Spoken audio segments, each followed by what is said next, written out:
16th April Scientific Events History.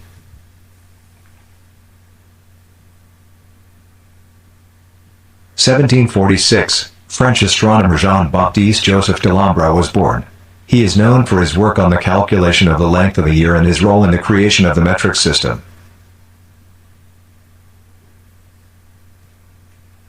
1867, Wilbur Wright, one of the Wright brothers who invented the airplane, was born.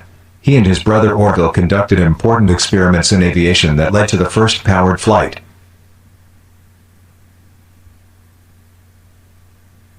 1904, British physicist J.J. Thomson announced his discovery of the electron, which he had observed while studying the properties of cathode rays.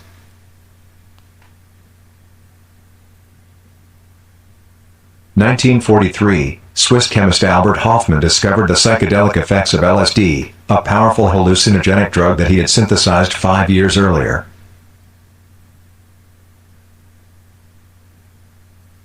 1990, the Hubble Space Telescope was launched into orbit by the Space Shuttle Discovery.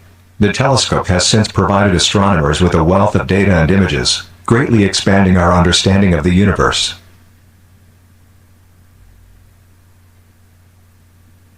2014, NASA's Kepler Space Telescope discovered the first Earth-sized exoplanet in the habitable zone of a star, meaning it could potentially support liquid water and therefore life. The planet was named Kepler 186f.